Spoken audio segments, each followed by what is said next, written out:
straight up. Let's see if we can do it in, what, 3 hours or less? All right.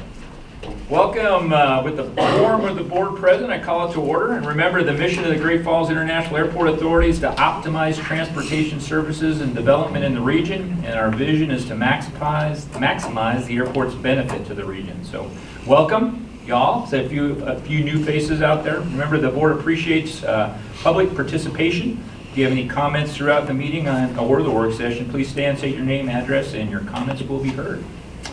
So let's roll call. Commissioner Aritz. I am here. Commissioner Bakke is here. Commissioner Evans is not. Commissioner Gibbs. Here. Commissioner Lalonde. Here. Commissioner Smith. Here. Commissioner Timbo. Present. All right, with the quorum present, let's pledge allegiance. I pledge allegiance to the flag of the United States of America and to the republic for which it stands, one nation, under God, indivisible, with liberty and justice for all.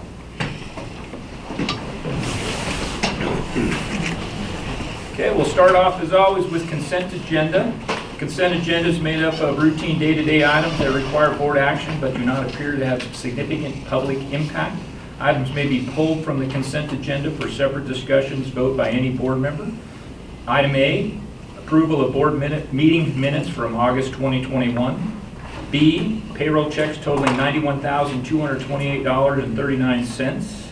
C, maintenance and operation checks number 26250 through 26299, totaling $212,569.35. D, approved passenger facility charge totaling $54,000. And E, financial reports for August 2021. Are there any items that the board members would like to have further discussion on? Okay, with no further discussion, does anyone want to? I'll make a motion to approve consent agenda. Excellent. And a second? Second. All right, I have a motion and a second to approve the consent agenda as stated. All in favor say aye. Aye. Opposed, nay. Consent agenda passes. Thank you very much. Move on to the director's report. Yes, a lot of things to talk about this month. First of all, let me introduce Sydney Frauberg. She's our new airport accountant, and maybe we should go all the way through the names. This is obviously the airport board. Sydney, this is the airport board. So you guys just want to introduce yourself and who you work for. That's probably the best thing. Rich Gibbs, I'm with Adamax. Casey Lalonde, just up the road at Garden. Todd Timbo, I'm retired CPA with Flip Fleet. Happily retired. Tony Aritz, happily retired. David Smith, I'm here. You're not happily retired? And Vince Bakke, I'm with United Airlines. Excellent. And you've been with us now, has it been 3 weeks? Is that right? Just September 1st. All right, so we're 3-4 weeks into it already. Other things to mention this month, we'll start off just by noting in the financial report, you'll notice the revenue, the activity stuff in kind of that first section is substantially higher than budget. There's a whole bunch of reasons for that. As you recall, our budget was adopted back in May. We modified it in June, assuming that the airlines would sign the airline agreement. Ultimately, they didn't. So the rates they're being charged now are higher than the rates they would have been charged if they would have signed the agreement. The per turn fee is substantially higher than we were going to charge during the airline agreement. The landing fee ultimately will probably settle out some because we reduced the landing fee for Allegiant and the other airlines that are non-signatory. So that should settle out more towards the end of the year. But we can expect terminal rents to be high pretty much the remainder of the year, above what we budgeted. In addition, FedEx has not completed their lease yet. So they're on holdover on their old contract, which is about 200,000 extra revenue dollars per year, divided out evenly over month, and that's why you see the land rent is substantially higher than what we expected. So we do hope that they'll sign the agreement. I've told them they've got to get it done by the end of the calendar year. I expect that'll happen. So at some point that increase in land rent will start to subside as they finally get that agreement signed. And as you remember, the old land rent the old building rent was based on the debt service. which we retired months ago. So they're paying quite a bit more per month than they will under the new contract. But for the time being, that's just revenue that we benefit from. And it won't be retroactive, we're not gonna let them go back. We really don't have a way to do that contractually because they're on holdover. I don't think we want to, I just want to Right. make sure that that wasn't. Yeah, no, we don't plan to rebate that because I don't know if the FAA would see that as being sustainable under the revenue policy. We'd be giving revenue out to one carrier but not another. So I think we're probably not going to do any rebating. Of course, if they want to make a case for that, then they can do that. We'll bring it back to you and see what they have to say. But yeah, so we can expect revenue. In addition to all of that, activity is higher than we would have expected back in June.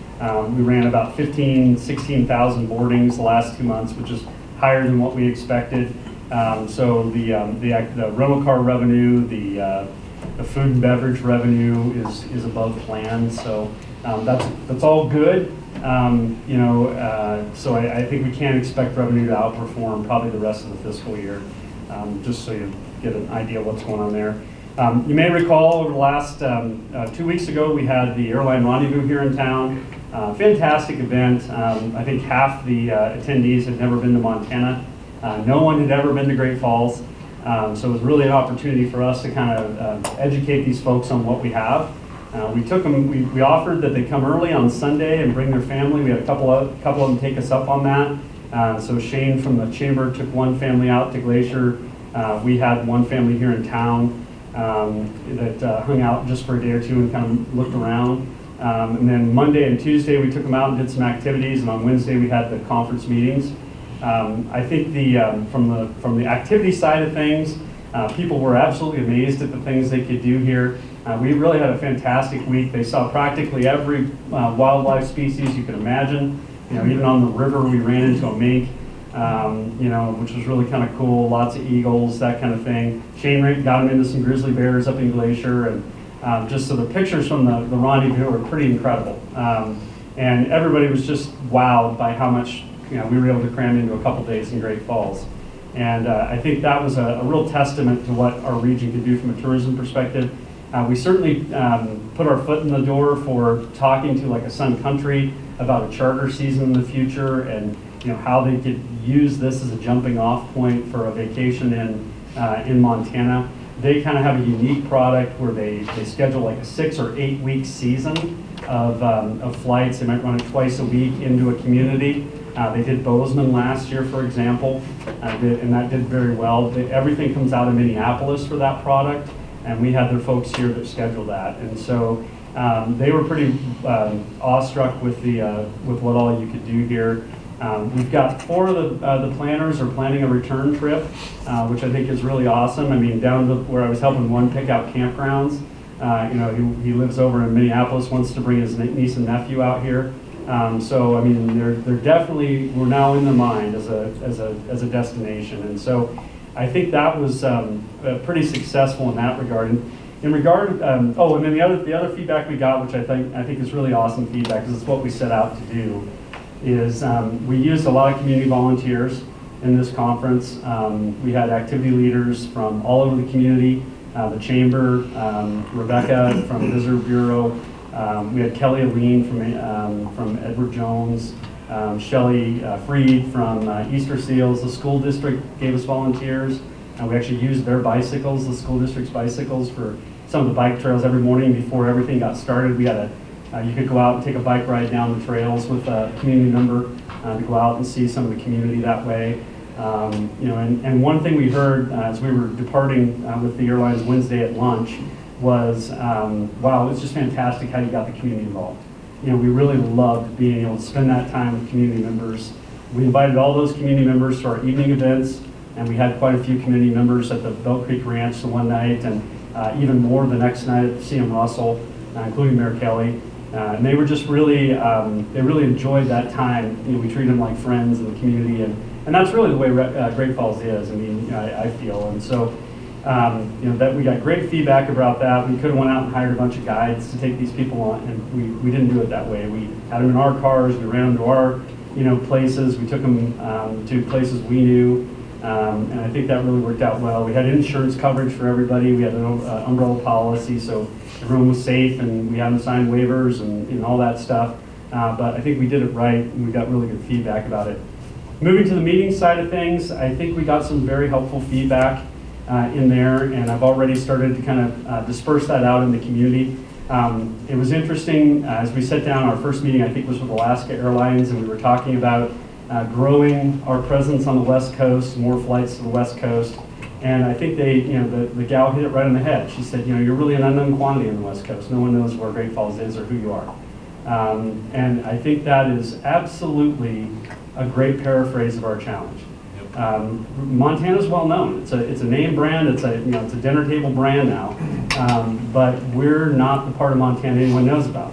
And that's a challenge as a community we've got to overcome.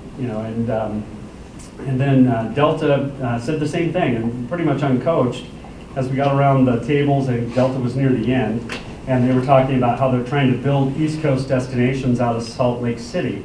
So they're trying to get more Salt Lake, Carolina flights, more Salt Lake, Pennsylvania flights, trying to really move more through the Salt Lake hub now that they've gotten it more or less done on the East Coast. And so what they said is, you could probably really use some marketing out there on the East Coast, because you've got a good product.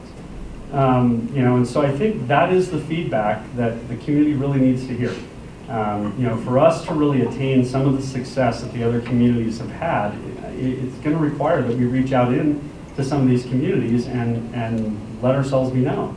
Several of the other airlines filled in the blanks, United and others, as we moved around those tables. They said, when we said to them, how are things going for you out of the Denver hub?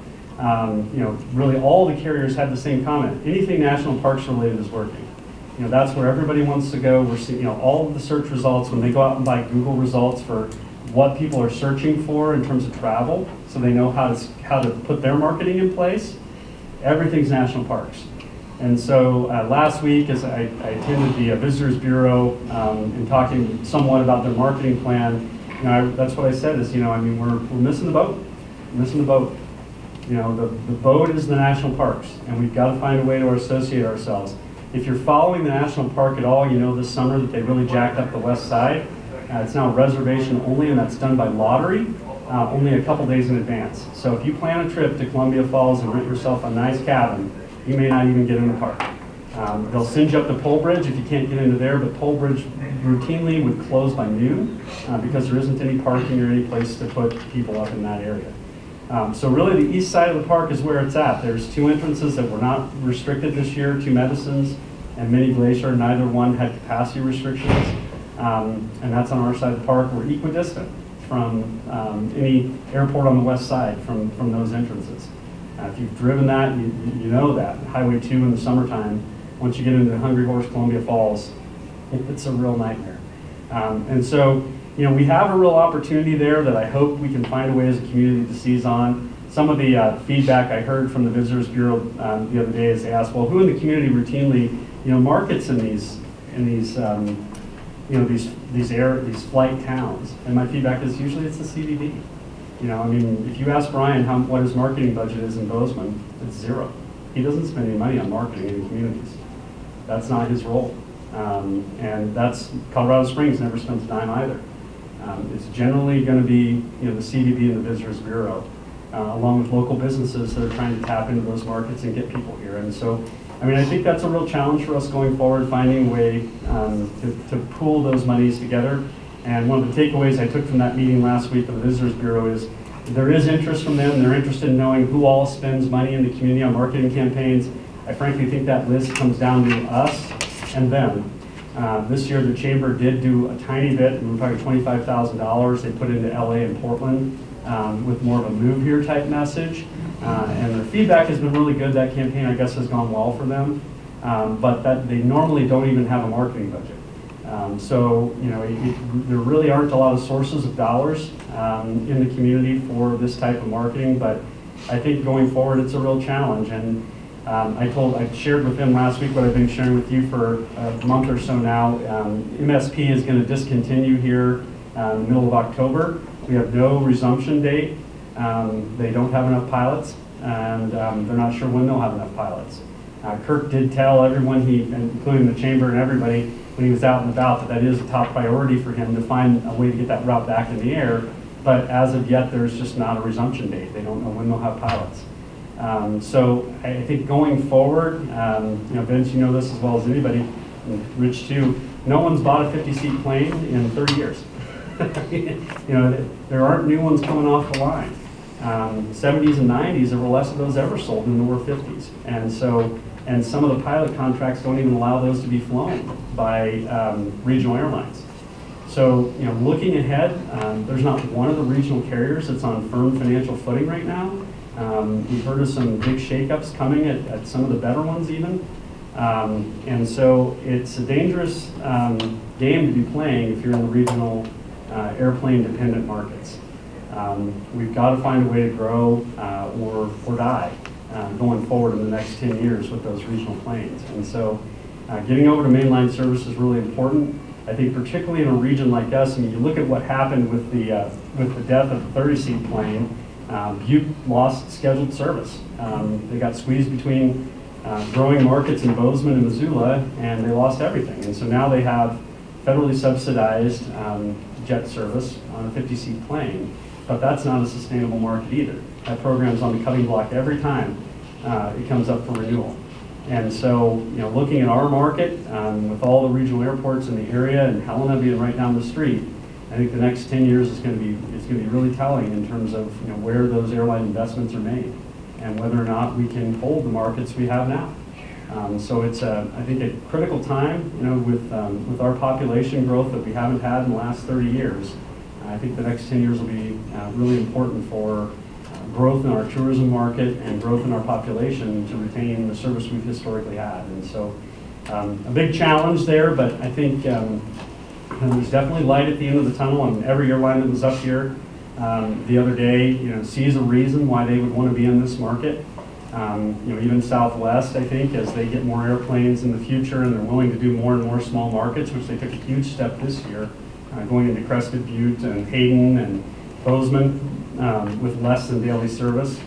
I think there is opportunity for those things, but in terms of the daily flying flights that are here every day, we've got to find a way to grow those markets, and so I think it's a real challenge going forward. Anybody have any questions on that? We'll run down from the. There's no immediate action out of that conference. We've got a couple incentive letters we're going to send out for routes we've been working on for a while. We're hopeful to have a good conversation about Chicago coming back this summer. A lot right now depends on how the COVID outlook is. The airlines are right now still planning for the holidays. They haven't even gotten further than that ahead in their schedule planning because the window has gotten so short. So they'll be talking about summer probably after Thanksgiving would be my guess. So we'll be talking to the airlines about next summer, about in that time frame. We have several calls we want to make, maybe even try to get a meeting in at a headquarters or two in that October time frame. But as it sits right now, I don't expect anything drastic next summer, pro or con. I think there's still a decent chance we could see some new air service we haven't seen in a few years, back in our market, and that'd be really exciting. But I think a lot depends on kind of the COVID outlook. I mean, right now, as you all know, the cases are exploding as much as they ever have. It's not looking too encouraging, but who knows? When that Minneapolis flight stops, that's really going to jack those Delta prices, isn't it? Well, and remember, when that stops, we frankly won't have any Delta service because that Skywalk. Yeah, Skywest but I just meant people that are frequent flyers on Delta that like to use Delta, all things being equal. I mean, Yeah. it's always this first leg that dictates the price. Right. And if we take all those seats away, you don't have to be a CPA to say, man, that's got to jack the price. I mean, that's what they do, right? They're all trying to make more money. I just think that's going to. Are the Salt Lake flights full every morning going out? They're not as, United's almost completely full every morning. In fact, I can't even go to work tomorrow on United. I got to fly Delta or Alaska to get to San Fran. So, but it's on, and normally the morning United flight is completely packed because everybody's trying to go east. And Delta is only has 3 or 4 seats at all. Yeah. And just, I mean, going back to those, like myself, I fly Delta, nothing against United, but Yeah. now forced to go to Salt Lake to go to Minneapolis or Yep. Florida or wherever we're going. Right. Is there an opportunity for SkyWest or Delta to pick up that route now between here and Salt Lake with the larger aircraft? Not SkyWest. The Delta contract disallows them from flying anything other than a 50. During the COVID times, they've been flying larger planes when they overrun the demand, but no one's, I mean, at some point, the pilot union is going to crank that one down. I don't think they would ever be able to fly it on a larger plane, which, you know, that Minneapolis market is right on the edge of a 50 in terms of range. So I don't think it's practical SkyWest would do it. Certainly I think United is looking at Chicago year round, and this might be the springboard that gives them that opportunity because, a lot of that traffic going to Minneapolis is actually bound for the East Coast. And so, that people presumably would be ubiquitous between going to Salt Lake on a no first class 50 seat and then backtracking east versus flying United on a more premium plane, and getting a little further east before they have to stop. So that's definitely one of the conversations we're having. I think Minneapolis will come back. I suspect probably not until March.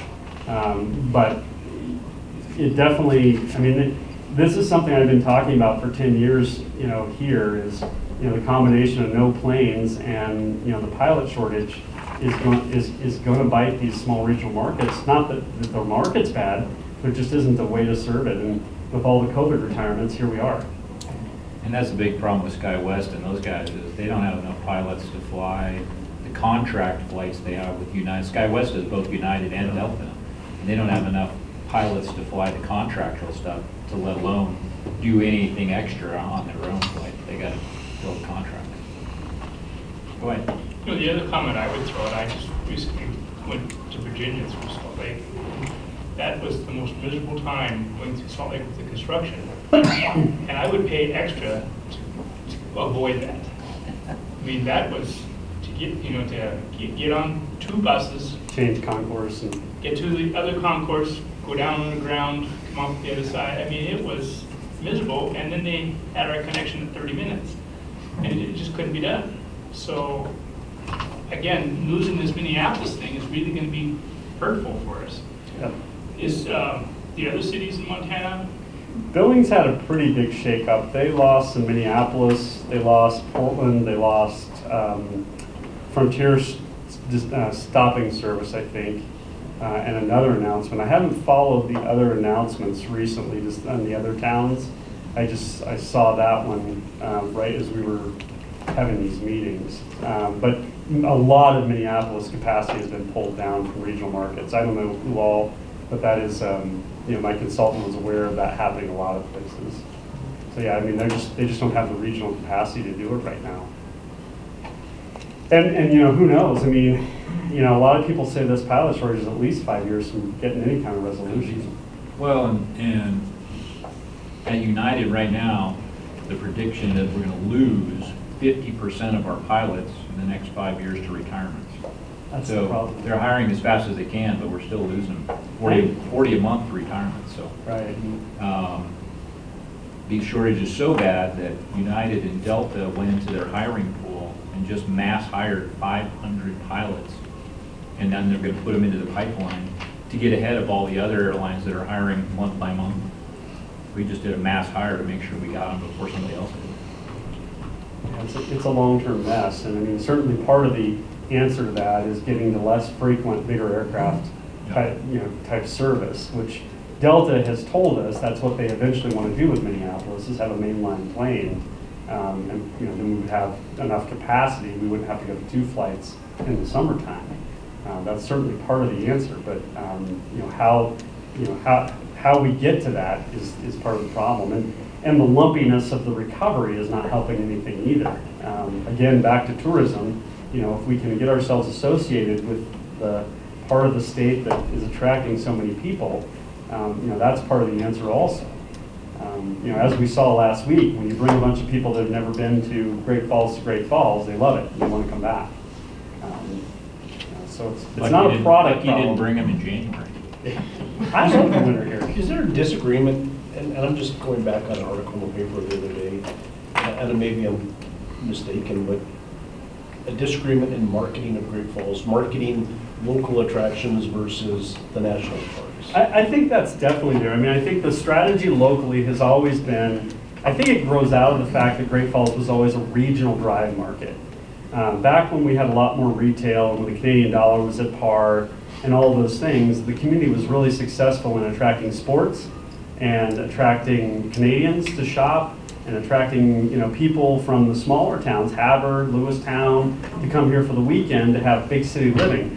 And what I've said, kind of in the 10 years I've been here, is the problem is with no population growth, you're shedding those attractions, Herberters, line them up, right? You're shedding those attractions, and a town this size can't sustain retail any longer because everybody's buying everything online. I mean, right down to your mortgage and your insurance, right? I mean, you're losing all of those storefronts, which draws less people in. And so we can replace that, as most communities have around us, right? I mean, Missoula, shoppers go to Spokane, Bozeman, I don't know where you go, Billings, you probably go down to Denver, you go other places is my point.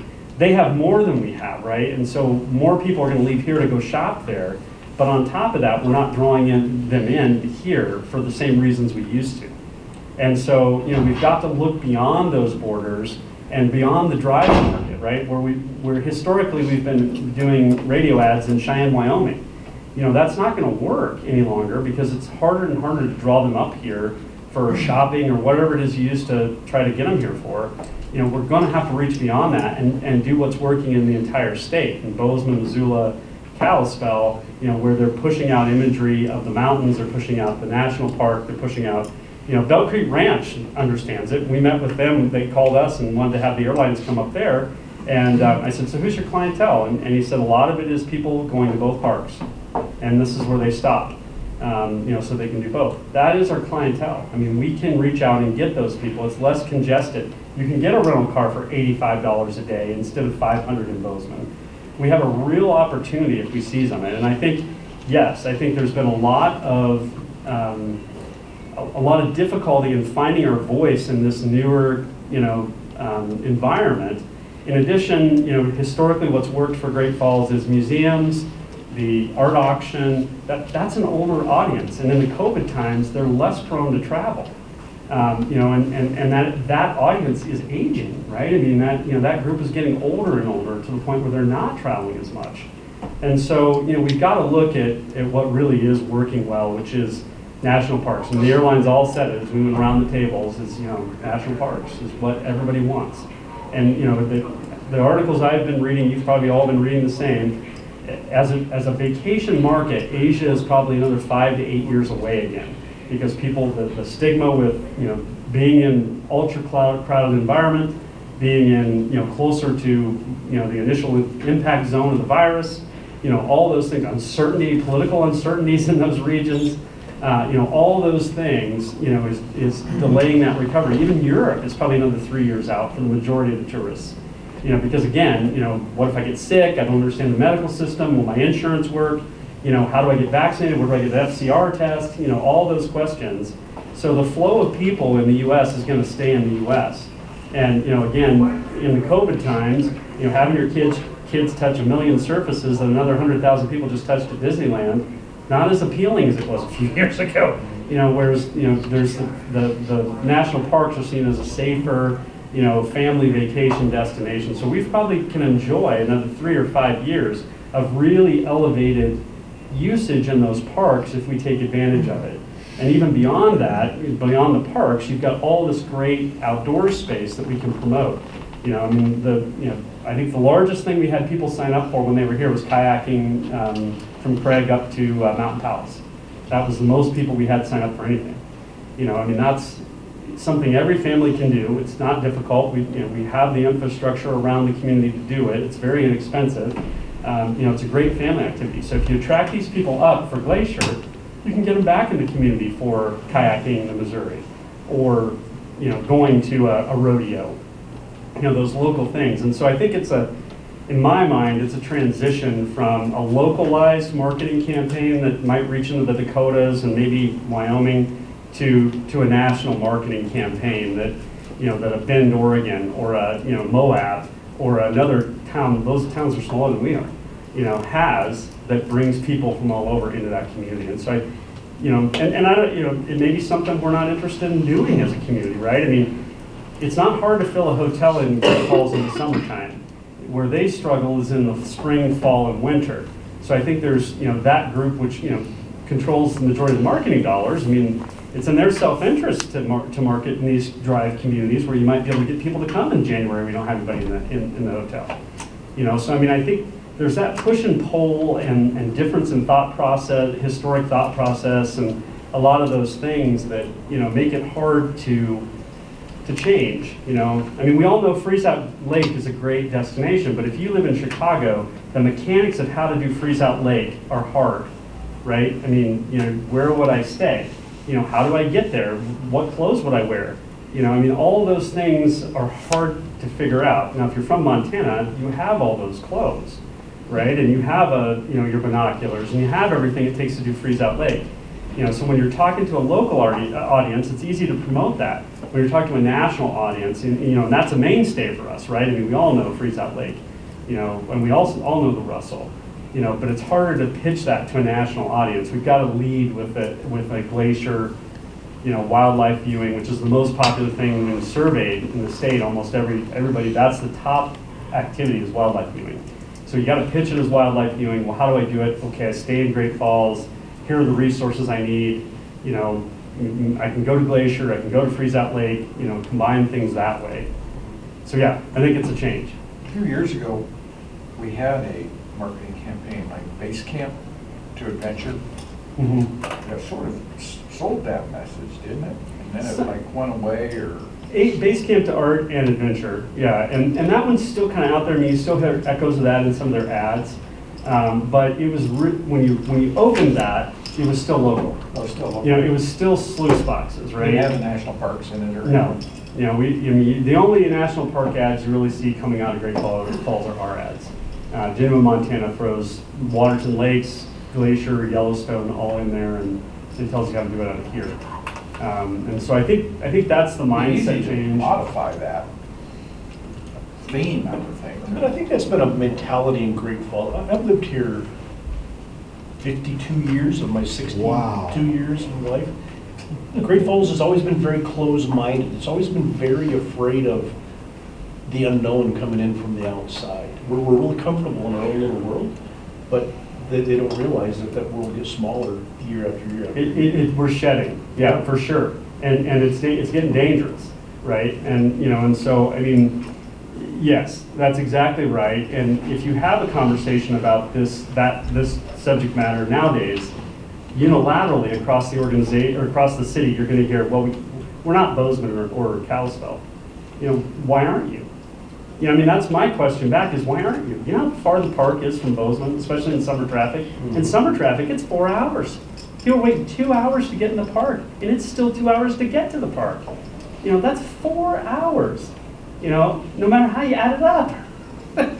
From here, 4 hours gets you all the way to Big Fork. Gets you all the way, any entrances you want to go to.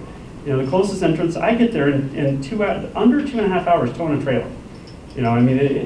So we can pitch it. We're just as close to the park, even when there's no traffic from Bozeman. It's still 2 hours, 2.5 hours to get to West Yellowstone. Gardner's not any closer. So I mean, it's a mindset change of, and as I pointed out in the meeting the other day, there isn't a national park that's closer to an airport than that. I mean, the west entrance to Glacier, but again, that's now slot restricted through a lottery. You can't even count on it. You can't even pay your way into it. So I mean, there isn't a park closer. Rainier's not closer to SeaTac. Yosemite's in the middle of nowhere. Grand Canyon, pick an airport, it's still 2.5 hours. So there isn't one, right? So every one of these parks has the same challenges we have. We're really not any different. And the same is with Kalispell. I was just up there for volleyball, Great Falls High Volleyball 2 weekends ago. That town's kind of gritty. Frankly, it's grittier than we are. I mean, nothing special about, downtown Kalispell that, we can't replicate. Whitefish is its own thing, sure. And then that works, 3 months of the year, 4 months of the year. In the summertime, there's not anybody up there. So I mean, you know, we can definitely do these things and be competitive, and we can be the cost-advantaged place to do it, because our rental cars and hotels are cheaper. You know, I mean, really, if we were looking at this from a regional perspective, we should be talking to Shoto and Cut Bank about hotel rooms. You know, I mean, what does it cost to stay in Cut Bank in the summer? If you can find a room. Well, I bet you can find a room. Yeah, who wants to, when was the last time you were in Cut Bank? So, But you can get to the I'm just park. throwing that out there. But you Sure, I can, wanna be. but you can get to the park like that. Exactly, you're right. And if you look on the west side, people are staying in all kinds of shanties and, I mean, not great places, and they're paying extraordinary rates to do it. You know, so I mean, they're not in any better of a situation than we are, you know, in terms of that. Is it a self-esteem issue? I mean, we're not Bozeman, we're not Missoula, we're only Great Falls. But yeah, aspire to something better. So back to the population thing, I mean, and I've said this before I came here, you know, having lived in a lot of, I think I'm on my 5th state, you know, frankly, the people that are most excited about your community are the people that have moved there. Well, we haven't had anybody move here. You know, I mean, that's part of the problem, right? I mean, if you go to Seattle and you ask a local, well, how do you like Seattle? Oh, it's rainy and drizzly, and, you know. And what amazed me living in Seattle is, I mean, you see Rainier all summer, and the number of people you talk to that had never been to Mount Rainier.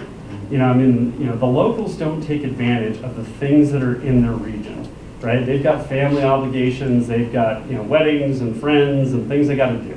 You know, you move to an area and sever a lot of that stuff, you know, you've got the time and the interest in exploring your area and understanding it. And so I think that's the advantage those other communities have, is they have, you know, the Jones family, and the wife has a hot yoga studio because she was doing hot yoga 20 years prior to that in whatever town they moved from. You know, and you know, Bozeman has the nice sushi restaurant because the chef used to live in LA, you know, and has now moved there. And, you know, I mean, that's the advantage of seeing some of that attrition into your community. It brings a I can do it mindset, and hey, they don't have it, you know, mindset. I mean, someday somebody's going to figure out kayak rental in the Missouri, right? And they'll do pretty well with that. You know, and it's probably not an existing business because it's a deviation away from what they do for a living. It's going to have to be some, you know, college kid that's home every summer and has a Square account and a work trailer, you know, and they'll make a good living doing that in the summertime. So, you know, I think it is a self-esteem issue, and a lot of it is because we haven't had attrition into the community. So what's our position, or what's the current status of our SCADZ? So the last we've heard from DOT, and I've actually seen the email, is they're going to try to turn another SCASD around in November. That probably means March. in FAA speak, or DOT speak, I guess, that probably means, you know, spring. So right now, we have no SCAD. There's nothing open, right? This year, with the SCASD grants, the way they came out, FAA only allotted one per state, and Helena got the SCASD this year.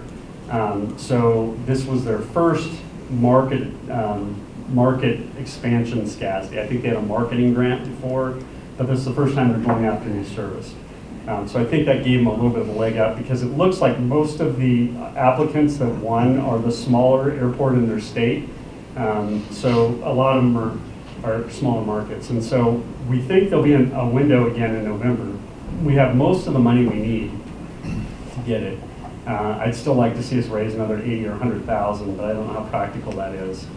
The chamber's got a lot going on, and I don't think they've got a lot of time to do fundraising. So, you know, I got a chance to watch a lot of YouTube this past uh-oh. Q week. and the Welkers up at Shelby are actually drawing people up there to see the farms, 100,000 acres and so forth. And it's happened to a guy over in Minnesota. And so I started running, is there anything with Great Falls?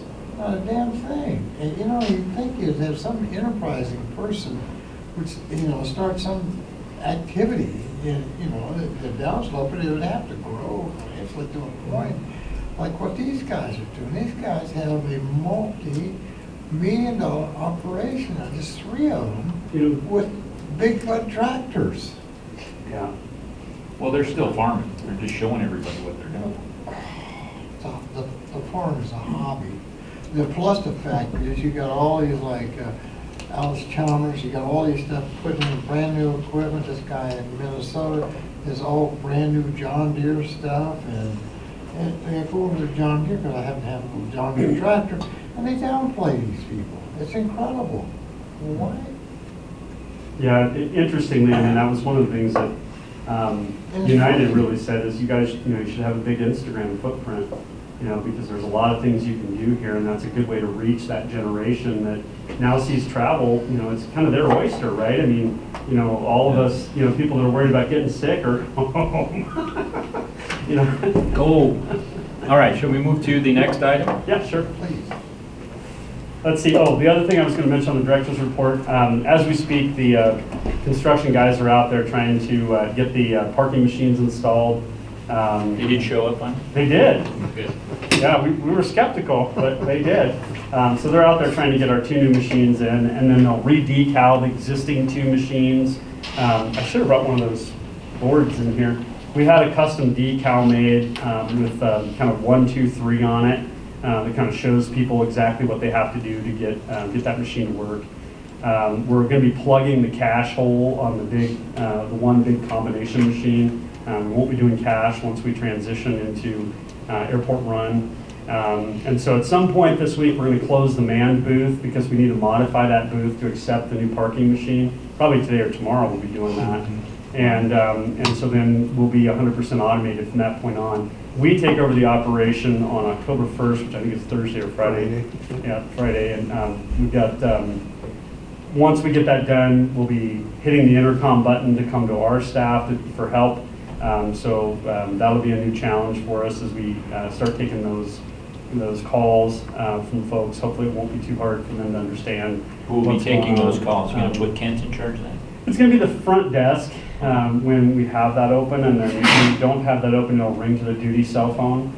So that'll be whichever of our security folks are here, or Securitas, and if they're here. And so that's who we'll go to. So it's going to be Alyssa? Who's going to be Yeah, during the daytime. But Helena tells us that they only get about 3 calls a week. But that transition period will probably have more than that. Yeah. So we'll see. We've got quite a bit more service than Ellen too. Not the same anymore. But yeah, I mean, there's 2/3 of us, in terms of traffic. So yeah, we'll see. Hopefully, a lot of last year the booth was closed anyway, so people were going out through the automated gates anyway. So it's not an alien to our passengers. Hopefully, it won't be too bad of a transition. So we'll be making that transition here shortly. We're making arrangements we owe them $250,000 for the unamortized portion of the toll plaza, which was built in the last contract extension. The way their concession contract works, they pay us a monthly minimum, and then at the end of the year, they settle up. So our best estimate is they owe us about $400,000. So we had Mick send them a letter last week in response to their letter. They sent us a letter saying, hey, you guys remember you owe us $250,000, which we do. And so we sent them one back and said, yes, and by the way, you owe us $400,000. So I like it. we'll have to sort out who's paying who how, but the good news is we should have cash flow to handle that payment without too much of a dent in our reserves or anything. The only other thing I was going to mention is we are transitioning banks. You probably saw in the weekly report. We just had some challenges, so we've decided to go to First Interstate Bank with our checking. We funded that account last Friday with $1 million. We left $700,000 in the old account for the last checks. We still don't have checks yet for First Interstate, so we're working through that, and we'll have some last checks coming out of Wells Fargo probably for another month or so. We've got to get all the payment instructions changed because we have some automatic payments that come in. So we'll have to get that worked out too. But we hopefully will complete that transition over the next month or so into our new checking account. And that's it. That's all I got. Any update on Love's? They're still, Rod and I were over there, it's probably been 3 weeks ago, but they're planning to pave here in about 2 weeks. You can see they've made some pretty good progress on their entry road. Yep. Looking good. Yeah, and so once they get that paved, I think that site will look a lot different. They're still planning a November opening. So that's encouraging. We really want that opening to happen on time because that would set them up to be taxed next June, which would give us quite a boost in the the TIF fund. We'll need that money to issue bonds for our utility projects out there for the warehouses. Is there update on the 911 berm for the? Yeah, I guess the city has decided they don't need the berm. So Rod and I looked at construction plans when we were over there 3 weeks ago, and they're going to put a fence between the properties, like I think an ornamental fence more than anything. It's just a split rail, isn't it? I think so. Yeah, and so just kind of an ornamental fence. And any gates, or are these? No gates. They are supposed to add a chain link knockdown gate, just basically 2 posts and a gate that would knock down to the vehicle on the existing 911 road. You may recall the police chief wanted to keep the old 911 road, so they would have a second way out, even though they're both dependent on the same road. Yeah. So when you go out there and look, the 2 are going to be separated by about 4 feet. So I mean, it's going to be Shrub bush. Yeah, going to be pretty congested right there at the exit. But it'll be gated off so that if they have to get out of there, they can get by whatever comes in this new side road. They can go punch through that gate and get to where they need to go quickly. Okay. All right, is that it? That's all I got. All right, let's jump into agenda items. This is a reminder, any agenda items that present a conflict of interest and/or consequently require a member to abstain from discussion and/or vote, let us know. All right, item number 1, airline lease agreements. Yeah, so we've been talking over the last 6 months. We're transitioning out of the airline agreement, historic airline agreement, to what we would call ordinance rates, which essentially means we'll publish our rates every year with the budget. In order to do that, we have to replace the lease vehicle along with the rate mechanism. They're kind of 2 separate things. They're combined in one agreement for the signatory airline agreement. As we move into the new structure, they're separated. The annual budget will set the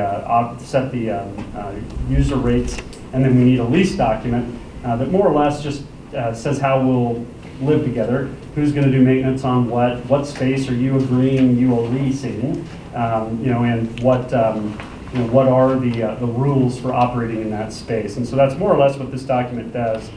We would intend to do one of these with every airline. As you can see, that it's a 1-year agreement that just continues forward as long as you want it to. So every year this would just continue forward until either an airline cancels or we would change the agreement. If we wanted to change some of the terms in there, we could every year. It defers to the operating budget for the rate calculations. So every year we'll put, like we did last month, we inserted new rate calculations into the budget, which are basically a series of tables that show how we're going to generate the rate calculations. This defers to that for the rate setting model. The one exception to that is the loading bridges. When we started the loading bridge fee, gosh, it's been 10 years ago now. When we started that fee, it was an agreement with the airlines. They wanted loading bridges. We didn't really want to spend the money, but we agreed they had operational issues. You may remember United had a scaffolding against the building. That was a real situation. And so we replaced those one by one, and we put them into a cost center, and we told the airlines we would charge them back in total over 20 years for every airline that got a new bridge. So we just lump everything in there, we amortize the cost over 20 years, and we charge them back. I think the interest rate in there is our last borrowing interest rate, so they're paying interest on that. We wanted to continue to honor that agreement because that wasn't something we really wanted, and so we have left the calculations for loading bridge in here, just so that they know that we recognize when those are paid back, that charge goes away. Because I don't love the idea of having that charge. We just had to do it at the time in order to get loading bridges in place. So we continue to have that in here just so they have that assurance that we're going to do that. We're still going to do a settlement process at the end of the year where we'll take the operating budget and compare that to the actual. And if we owe them, we'll send them a check. If they owe us, we'll ask for a check back. And generally, we typically owe them a little bit of money, $40,000 some years. I think one year we paid out $80,000. Once or twice they've owed us a few thousand. Usually, not too much of a variance there. But that's more or less what this document does. Is it just documents all those things. We're gonna expect every airline to sign this, including Allegiant. It is cancelable, If they want to cancel it, they can with a minimum amount of notice, and they pay a little bit of a penalty, but they can get out anytime they want. So we do expect Allegiant will sign it. If they do sign it, right now we're charging a bit higher of a rate. When we finally went through and refined our calculations last month, when the board adopted the new calculations, it looks like we can lower those rates some. The activity's a little stronger than we thought. So we'll be able to offer them a discount if they go ahead and sign this. If they don't sign this, they'll start paying a per turn fee, which is $470 per turn, which will be substantially higher for the majority of them. In addition to the higher landing fee, they'll pay a pretty significant penalty to operate on a per turn basis. So we do expect them to sign this agreement. There really isn't much of a downside for them because they can cancel it practically any time, which is to their benefit. And frankly, a lot of the things that we were discussing in the airline agreement meetings, except for the change to charge more to the non-signatory carriers, which is really what they wanted in the end. We've been able to adjust the new calculations to reflect that. So a lot of the things they wanted to get done, we've gotten done. We've done some cleanup stuff. We just are not going to continue charging the non-signatory carriers a huge premium. We do have a second class of carrier if you don't rent space at the airport. So if you don't have an exclusive leasehold, you do pay a higher landing fee of about 50% higher. And you pay a slightly higher per turn fee too. That'll only really hit like the charter carriers that are only here every once in a while. They come through kind of intermittently. It'll also apply to the cargo feeder airlines that don't have a footprint here. They just come through to drop packages for FedEx or UPS. They'll pay the higher landing fee, which is historically about what they've been paying. So really, the rate's not much different. It's a 185. I think last year it was 185 or 186. So that really doesn't change much. So is there any benefit to not signing it? Why would Allegiant not want to sign it? Allegiant is so skittish of any type of agreement. They just historically have not ever signed any commitments anywhere. That changed a few years ago. They had a new head counsel that was beginning to enter into airport agreements. Unfortunately, he left and went to one of the new airlines, the new pop-up airlines. And so I don't know where they are today in terms of their property dealings, but I think they have gotten into some airline agreements. This one's so short-term, Yeah. I don't see any downside. They'll save quite a bit on the landing fee alone. Okay. So. Any questions? Can I have a motion to discuss acceptance of the airline operating agreement and terminal building lease? I'll make a motion to Okay. approve the lease agreement. Okay. Any comments, discussion regarding the airline operating lease agreement, terminal building lease? All right, no further discussion. Can I have a second? Second. All in favor of accepting the operating agreement and terminal building lease as described, say aye. Aye. Opposed, nay? All right, lease passes. Thank you. All right, number 2, parking lot validation policy. Yeah, as we transition into the new environment, one of the things we want to reduce is the amount of validations we're doing, because particularly right now, a lot of the airlines and tenants are in hiring sprees. So it's not uncommon for us to have 30 people show up for a badging class and then come over and ask for validations. And so we really want to cut that back as we're accepting the calls from the parking lot at the same time. You know, people call and say, I've stuck my credit card into the ticket part of the machine, I can't get it out, or, I don't know how to work this thing, whatever it is. We want to reduce the load on the front desk position for validations. And so what we're recommending is that we do away with all validations in the terminal. We've already briefed the tenants on this, and we actually haven't gotten a whole lot of negative feedback. A couple of them say, well, we really don't want the interview candidates to pay, but we keep saying, well, get them out in an hour and it's free, because that's what we're proposing in this policy. If you get them out in 2 hours, it's $1. So even if you interviewed downtown, and it's what I keep telling is, if I had an interview downtown, I wouldn't expect anyone to give me free parking. I would just put a quarter in the machine and go do my thing. And so this is similar. We're only going to charge you for 2 hours parking $1. It's a minimal fee. And so I told one of the tenants last week, well, then ask for the receipt and pay them back $1. if it's that concerning to you, just tell them save the receipt. I mean, you can pay them back $1, it's not much money. Or give them $1 to pay it. Or give them $1. It's Here's minimal your money. Here's your dollar. Right? And so, I think it's a reasonable policy. We'll change the far lot to $1 to 0, and then $1 after that, and ask everybody to park in the daily lot. We want to keep these upfront positions open because that's a high turnover part of the parking lot. We've run out of positions in the past, particularly in the holidays. People park and come into the building, and so we want to keep those high turnover spots open. But if you're in the daily lot, you get 2 hours for $1, and then we won't issue parking validations anymore unless it's somebody that's working for us. It's being paid by us. In that case, if Chris parks a car out there and spends the day doing a workshop on airport design of something, we would validate them and we would pay for that through our side of things. And so the guys up in the meeting rooms will continue to have validations. We've changed the validation ticket so that there's instructions on how to use the validation ticket on the ticket itself.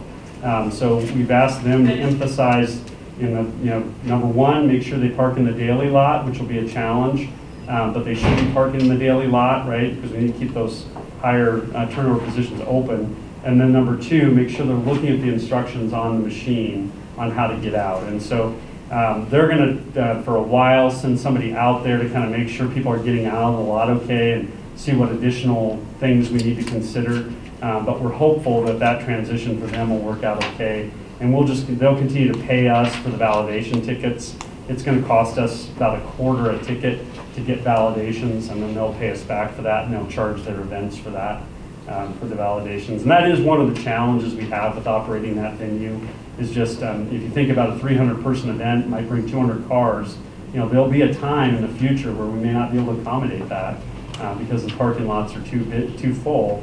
And even on a surface lot, it can cost us $8,000 or $10,000 a stall to build new parking. So, that is something in the future we're going to have to keep an eye on, how economically viable, parking is for that venue versus, what we need to do for the airport. So We can hope to have that problem. Right? Yeah. We have, a couple Christmases ago, we were out of space even with the expanded lot. And had parked people in some of the aisles and closed them down.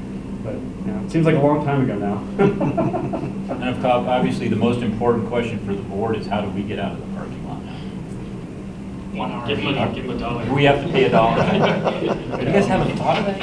Oops. We'll have to bring validations. Yeah, we're gonna have to bring validations. Yeah, we'll have to bring validations. That's the easiest way to do it. Yeah. Or you can bring a bunch of dollars. Yeah, Short there we go. meeting through the lesson. There we go, baby. Because airline pilots, we're cheap, man. We don't spend anything, we get free everything. All right. Any more on that one? That's it. All right. All right. Questions? All right. Do I have a motion to accept the airport director's authorization to implement validation and courtesy policies contained herein regarding getting rid of the validation tickets? I'll make a motion. All right. Any further discussion? All right, no further discussion. Have a second? I'll second. All right, got a motion and a second. All in favor of going with the airport director's authorization to implement the validation and courtesy policies contained herein, say aye. Aye. Opposed? Motion passes. Thank you. All right, parking lot lost ticket policy. Yes, in conjunction with the transition to the new parking operation, more or less you have a couple of options for what to do with lost tickets. One option is to have an inventory system, so you have either a camera array at the entrance and the exit to capture license plates, or you would drive the lot every night with a license plate recognition camera. That's what's being done right now by Republic.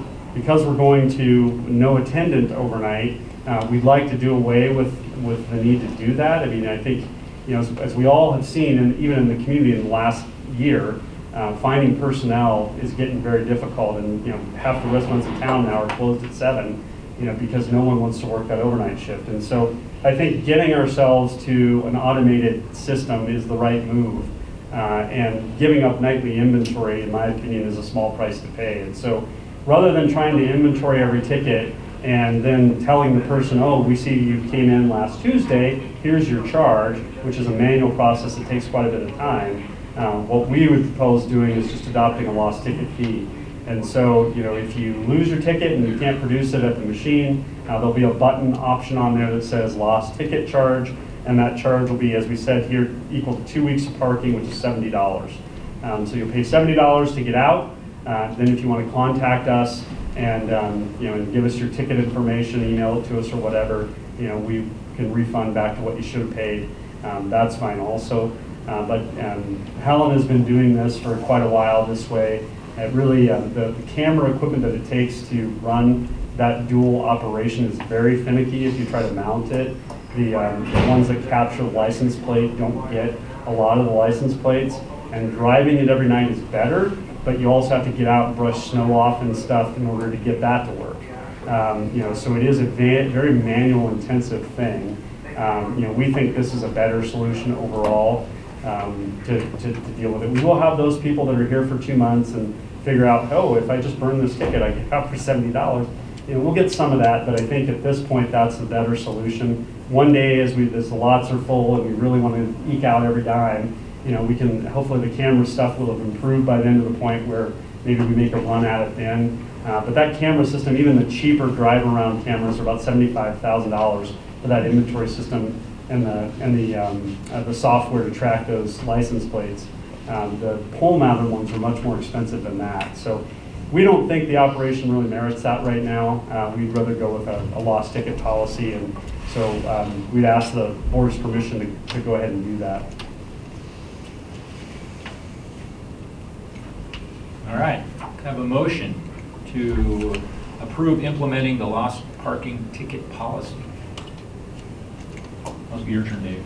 I'll make the motion to adopt the parking lot ticket policy. Further discussion? That sounds perfect. Thank you.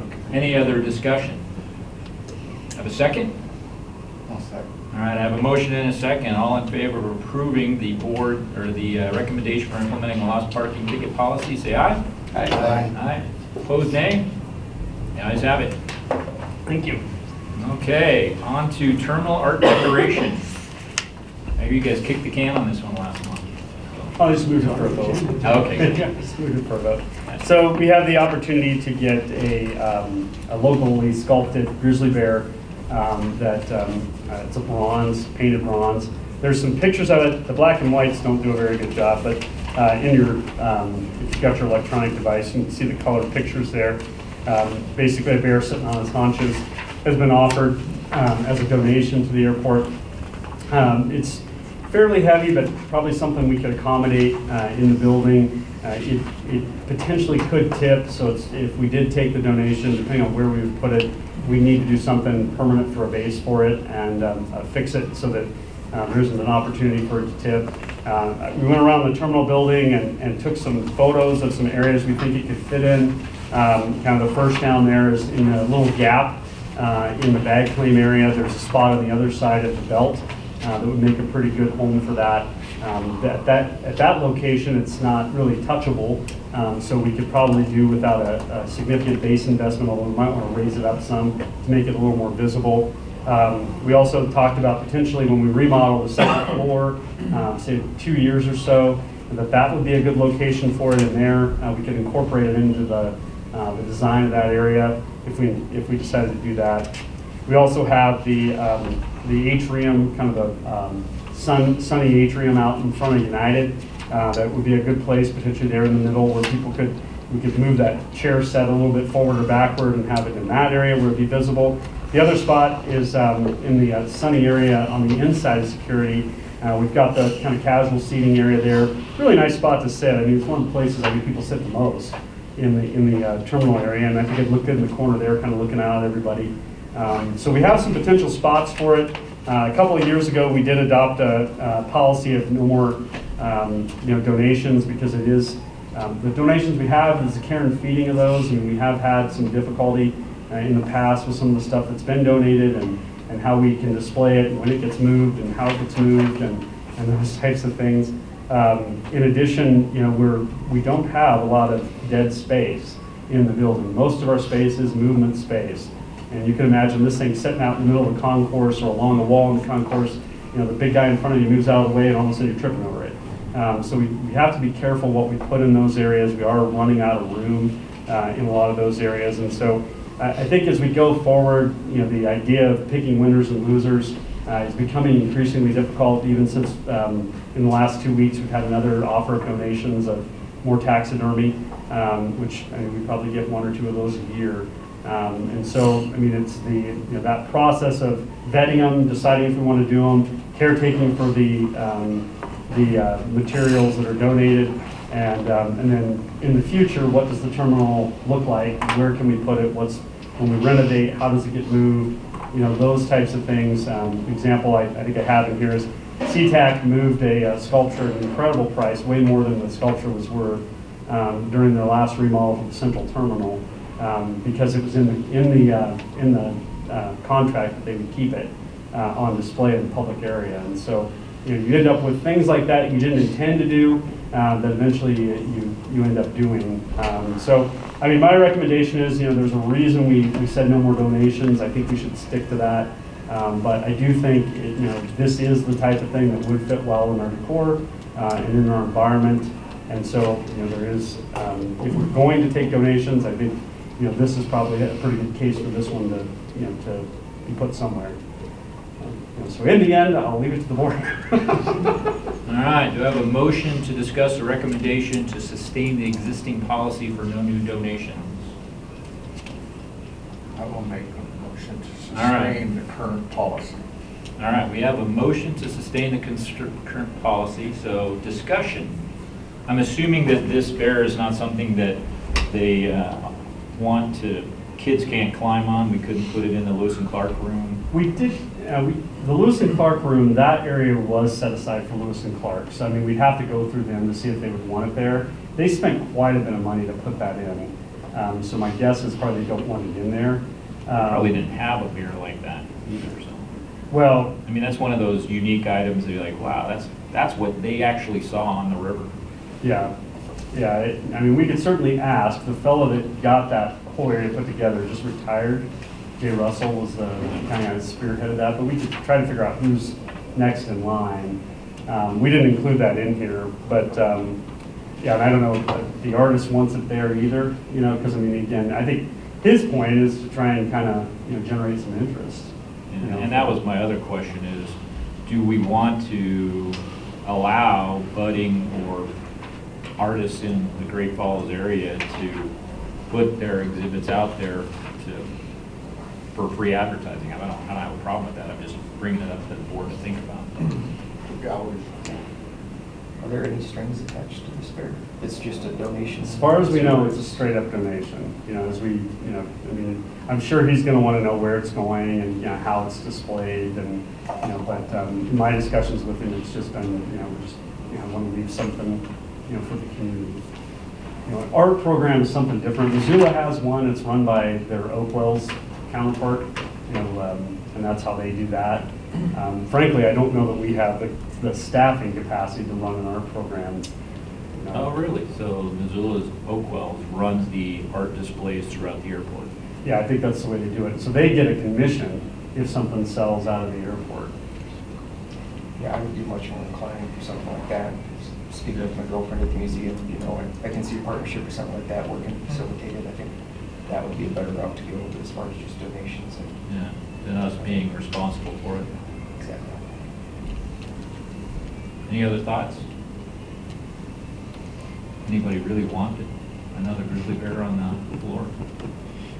We're going to have to do a bobcat eventually. I just see that coming. That was my next I point. knew it. I hear that from time to time. Have you put eyes on the bear? Have you actually seen? This one? Yeah. It's in the guy's yard, actually. He's got it on a trailer. Fairly impressive. It's a nice, I thought I did, these are my photos. Yeah. Okay, I didn't know if they were yours or if you sent them. No, I took these. It's a nice bear. It's a good size. It's, Did you say 6 feet tall? I don't think it's quite that tall because it's sitting down. It's shorter than I am. But yeah, it's, we would we'd almost have to put it on a base because it will tip over. I forget what he said it weighed. I put it in there. Kids going to play on it. Well, right. And that's why we have to put it on the base. We had a couple rocking chairs for a brief moment, and then someone's kid tipped over and won, and away they went. Grizzly bear are more on display that's in the open, kids go up and want to hug it. That was my question, is that a huggable bear, or is that something we don't want? I mean, I can see that the space in between the baggage would be an interesting spot, but then you're gonna have a kid running across the baggage cart to get to the bear, which might not be an option. Yeah, I mean, well, I hope it wouldn't have that, but, you know, I mean, it can happen, and, you know, for sure. But, yeah, I think if we put it, and especially in that sunroom on the secure side, we'd want to make sure it was secured down, you know, in a good way that it could be, I mean, it is hollow, you know, which affords you the opportunity of putting something heavy at the base of it. And, you know, there's an all thread through there, so potentially, you know, without adding a lot of infrastructure around the bottom, we could potentially get it stuck to the floor pretty well. But yeah, you're right. I mean, who knows what a kid would do, climb on top of it or something. I mean, of course, they can do that on anything in the building. Yeah, it would bend too if somebody climbed over it, wouldn't it? What's that? It would bend. I mean, like- It's pretty heavy bronze. Bronze. Yeah, it's bronze. Probably not, unless it tipped over. If it tipped over, it'd probably damage it. Yeah, we don't want that. And probably squash a kid pretty good too. I mean, heck, it weighed quite a bit. I want to say it was 300-400 pounds. Wow. Probably not heavy enough. I mean, I don't know, Rod, what that floor is rated, but wouldn't think that would be an issue too I don't much. think that'd probably be an issue. We have a surprisingly light floor on that decking. Right. You know, like we had looked at one point about trying to get, what were we trying to get, an ATD or something? Oh, we were talking about the archway in the Oh, the archway, that's what it was. restaurant. Putting an archway in the restaurant, and weight was actually a factor. I don't see a burning desire for anyone to have it, so I would, unless there's some really good historical or local or community reason to display it. It is an actual bear that was in, I think it was in Bozeman. It was it lived at the, is that right? I forget. No, it's not the one that got run over in Lincoln, is it? No, it's not that one. That's a big, no, I mean a sculpture of a bear. Oh, no. No, I want to say this one, it might have lived in the Billings Zoo for a while. I mean, it actually was modeled after a real local bear. Okay. A Montana bear, anyway. Yeah. Okay. As opposed, you know, our big grizzly out there is actually an Alaskan bear, which occasionally someone points out. Could we bring up a request to Oakwells to see if that's something that they're interested in doing, like Missoula has, of displaying art? I mean, we could certainly ask them, you know. Let them I handle it. might see that more with our advertising agency. Yeah. And we've talked about things like that before, but then, again, then they're picking, basically based on money, so then anybody could put anything in here if they were paying the price, so. Doesn't it have to be cleared through us first? We can put that in the contract, Yeah. that we'd have the right of, you know, to tell them to take something down. Yeah, that doesn't fit. And we actually, the advertising contract was just purchased by Dakota Outdoors. Chandler Communication was purchased by Dakota Outdoors, and so they are down making some changes, and they're fresh and ready to kind of do some different things. So if you guys, if that's something that you're interested in, we can. The one thing to throw it think out. about, we'd almost have to go with casework, you know, I mean, because if you really go and look at the building, there isn't any wall space. We've got the couple of concourses, which we're gonna tear a lot of that out. You know, our hope is to replace the center segment of these concourses with glass, so we'd have more light coming down those concourses. But if you look at that center core where the checkpoint comes out and around, it's all windows, which we did by design because it was so dark in here, you know, prior. You know, so I mean, this is the exterior front. It's just like this, right? So there's really nowhere to hang anything. We've got the railing with the airplanes, you know, it's waist high, you know, down the front of the second floor. And then when you look at the back of the second floor, it's all window into the checkpoint. You know, so we've got that a little bit of U space, you know, but that's windows out to TSA. We've got our fish down the exit wall, you know, and a lot of that's glass on the side. So there's not a lot of wall space, you know, for much in that terminal other than the two concourses today. But, you know, we plan to remodel those in 2 or 3 years too, and try to get rid of that old wallpaper. Right. And the oak treatments at the top, and the drop ceiling's not really sustainable the way it is either. So, but yeah, I mean, my point is, you'd almost have to do like a limited amount of things in a couple of cases Right. to make that art program work, because we don't have a lot of wall space. Gotcha. Any other comments, discussion, questions? All right, I think we are ready to vote. Do I have a second? I will You say second to second? sustain our policy. All right, with that, with a primary and a second, all in favor of recommending that the board sustain the existing policy for no new donations, say aye. Aye. Opposed? Okay, we Thank will you. skip the bear. All right, and number 6, sale of FedEx building and lease terms. Yeah, so as you know, we've been working on FedEx for a very long time. We are at the very last throes, I think, of finally getting this done. We've kind of told them we've got to get it done before the year end. And mainly because we're now having to rewrite sections of the agreement that didn't happen. Like, for instance, when we thought they wanted to sign it in March, we had that section in there where they would have been under the old terms for 3 months, and then under the new terms after that. So we have whole sections of the lease we've had to comb out because now they're in the past. So we've done that cleanup.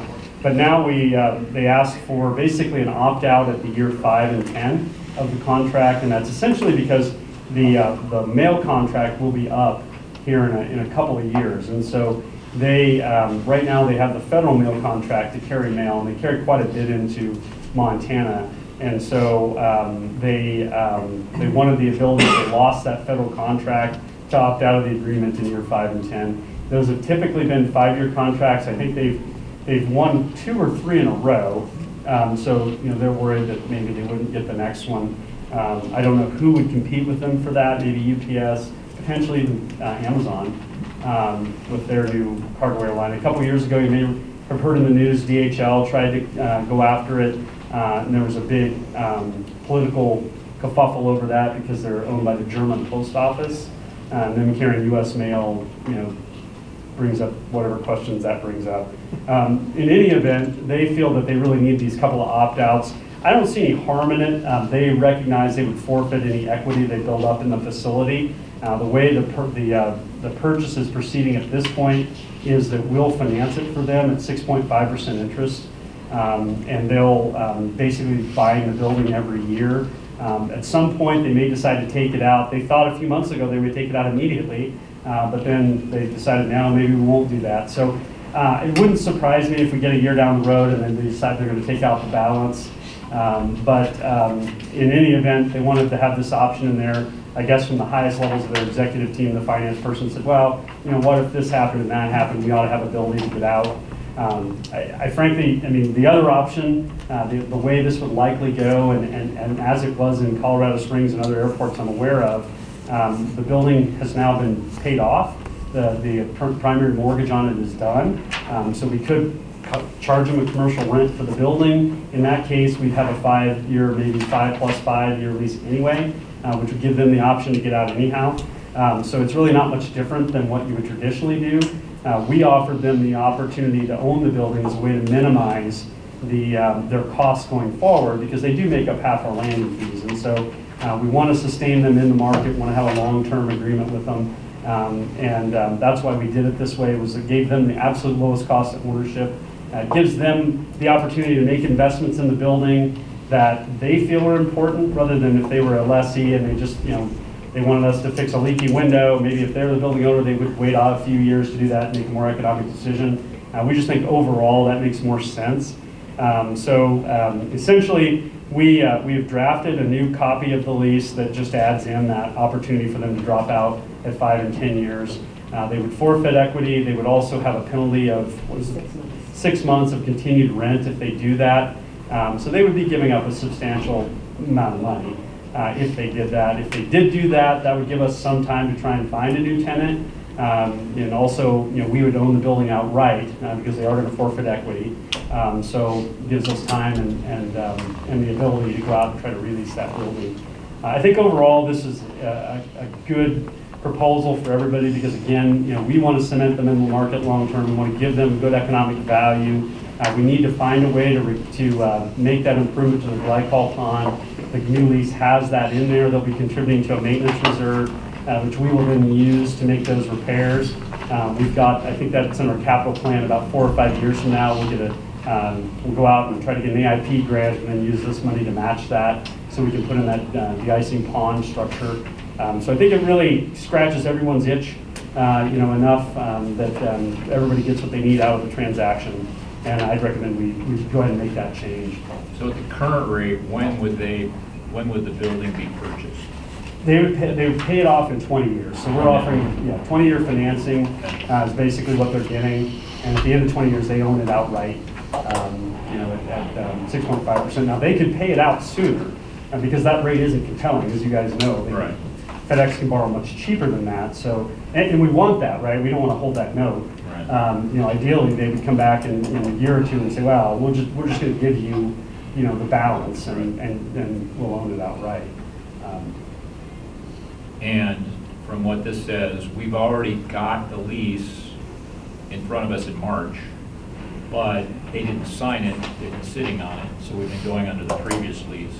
So with these two changes for get out at 5 or 10 years, you think they will sign it? That's my understanding. In fact, their representative called us Friday, to find out, where the draft was, because he wants to get it in front of his management. So I think he feels like he's got the opportunity to get it done. In fact, he was disappointed. He thought he had it done before this came up, but he really feels like this is what will get it done. And I don't see any harm in it. I mean, of course, we'd all be upset if they left in 5 or 10 years, but in this environment, we can't project what their business is in 5 or 10 years. Neither can they, probably. So Even if you order it online, you still got to deliver it somehow. that's true. All right, anything else? That's it. All right, can I have a motion to, the airport director requests authorization to offer the cancellation options to the requested FedEx policy or lease in their previously approved lease from March. Make a motion as stated. I have a motion. Any further discussion on approving the lease with the cancellation options? All right, no further discussion. Do I have a second? All right, I have a motion and a second with no further discussion. All in favor of approving the authorization for modifying the currently approved lease to include the cancellations options requested by FedEx. Do so, say aye. Aye. Aye. Opposed, nay? Make it so. All right. Okay. Then you skipped number 5. I skipped Item number number. 5. Oh, I went through. Thank you. That's because it wasn't in. Yep. All right, let's go back to number 5, accepting the bid for boring of the frontage road warehouse utility sleeves. It's a really boring one.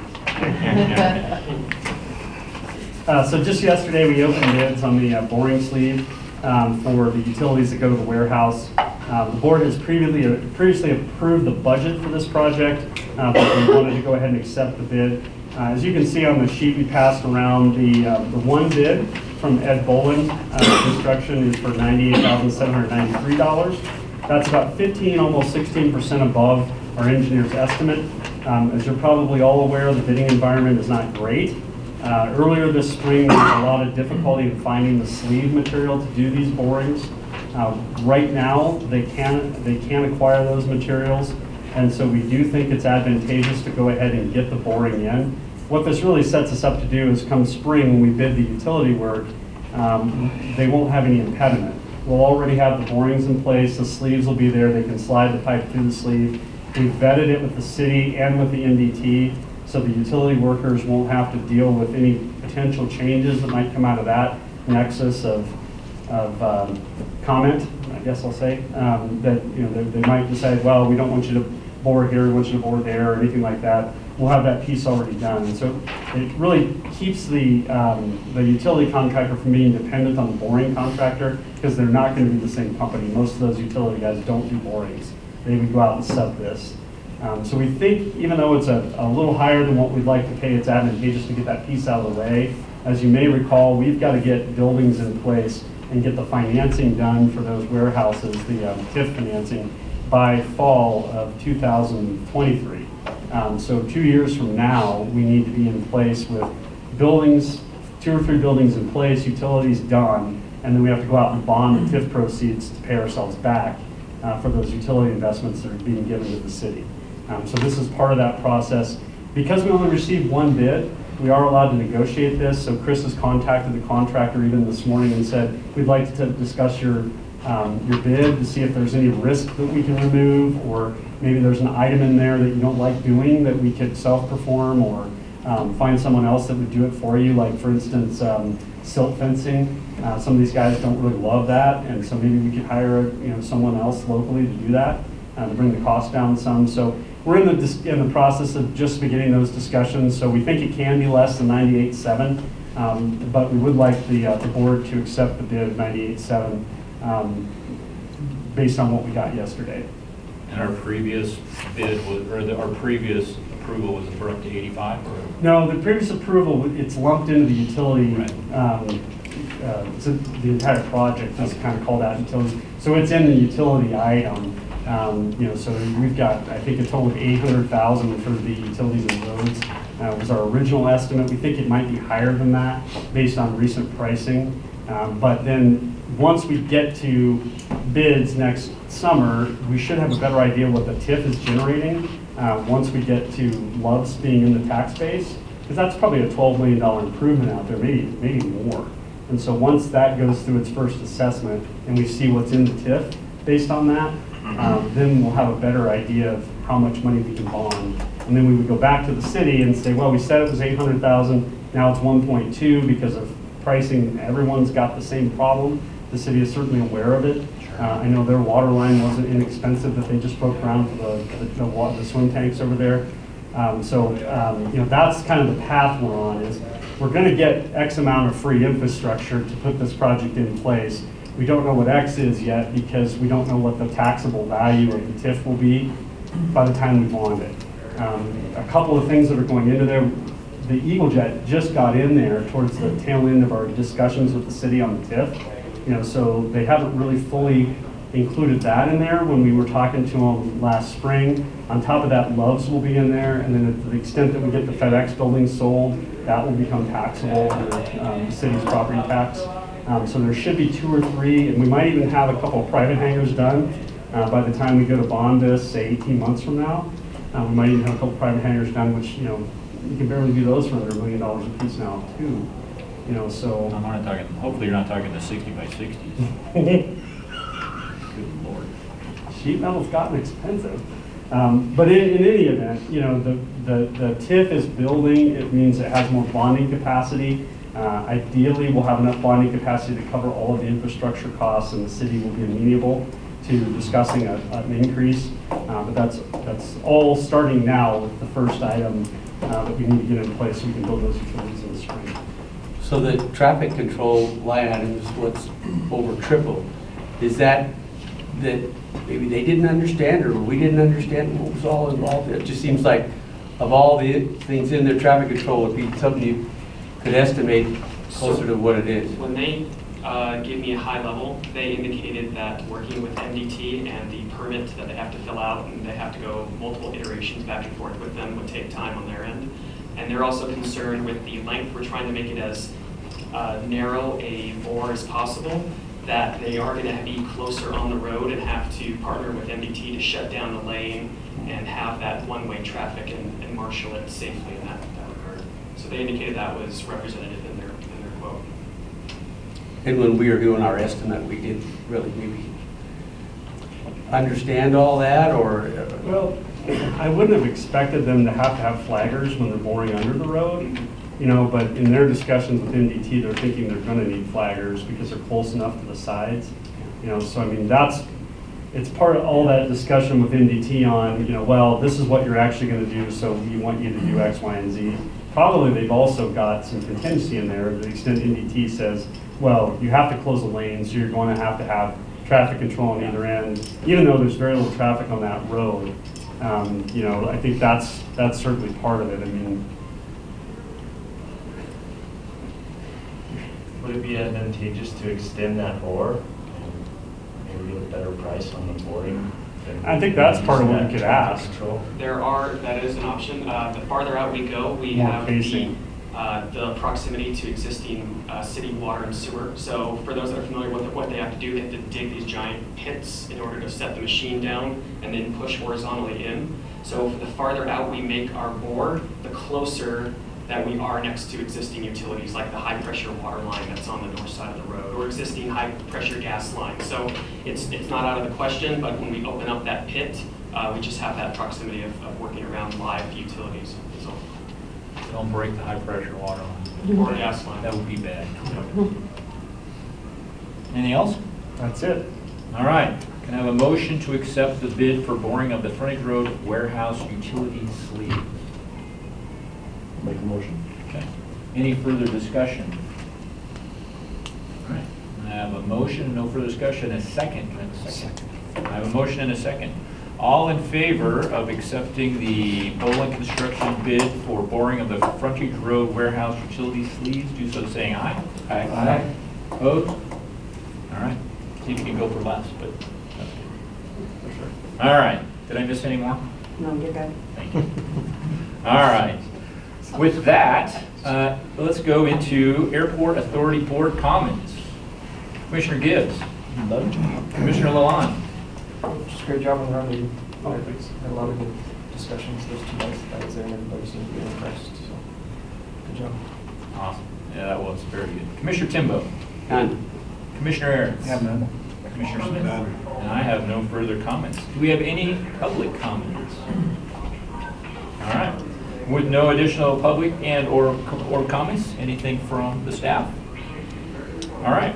With no further business to come before the board, I declare the meeting adjourned. How about we take 5 minutes, refill the coffee, and then we'll come back for hopefully a quick work session.